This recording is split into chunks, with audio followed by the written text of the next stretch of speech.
Real estate as a sector, as we all know, has come a long way from being highly unorganized to its current state, where it is a significant contribution to India's GDP, to being the second largest employer after agriculture, and being a front runner on attracting FDI into the country.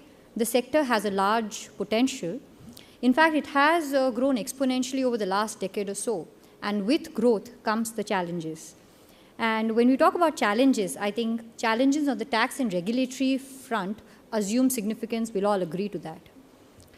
If I were to ask a common man his take on efficiency or inefficiency in real estate, I think the obvious answer would be inefficiency always pays. You just buy a property, forget about it, let it be there for 10 years, it'll only grow. But when we talk about tax inefficiency in real estate, I think it never pays off. And that's really the context of our presentation. So in the next 15 minutes or so, we'll be taking you through the key tax and regulatory provisions under the current as well as the proposed regime, which impact the sector, and the challenges which are being faced by the real estate sector, more on the taxation front. When we talk about FDI, we talk about plain vanilla equity as well as convertible instruments. As Sandeep mentioned in his presentation, a lot of foreign investment which has come into the country in the real estate sector has come in the form of convertible preference shares or convertible debentures, which also is treated as par with FDI. However, a pure debt, which is an external commercial borrowing, is not permitted in the sector except for integrated townships and industrial parks because they're more infrastructure in nature. Moving on to the tax provision. On the tax side, I think really there are two broad areas how a real estate developer P&L would look like. One is a build to sell project, where any profits which are arising from a sale of a real estate project are accounted for as profit and gains from business and profession. Whatever revenue expenditure you incur, you get a deduction for it, and a depreciation on the capital expenditure.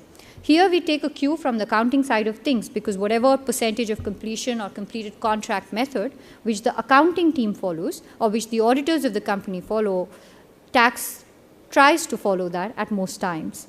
Now, in the backdrop of the key tax and regulatory provisions that we discussed, here we would like to briefly touch upon what are the key challenges that are being faced by the sector. On the regulatory front, which is primarily FDI, compliance with Press Note 2 on different aspects, for instance, whether the minimum capitalization should be at entity level or should be for each project. Also, what is logged in is the entire investment for a period of 3 years. There are certain requirements in terms of completing the project, completing 50% of the project within 5 years. So the moot question here is, what if a project has crossed the 3-year threshold but has not yet achieved the 50% completion and the 5 years threshold is yet to cross? Would a prior approval from the government be required, or can it be done under automatic route? What are the kind of valuation norms that one would look at in such a situation? Because the developer group would agree that when it comes to giving exit to the foreign investor, RBI does have a cap on the price that you can pay to the foreign investor. There is a valuation norm based on the discounted cash flow method which one needs to follow. So adherence to valuation norms and at the same time abiding with the foreign exchange regulations and compliance with the Press Note 2 sometimes become a challenge, and practically we're seeing a lot of those exits now. The investments which were made in the 2005-2006 scenario, there are exits happening now, and this is certainly one set of challenge which foreign investors are facing.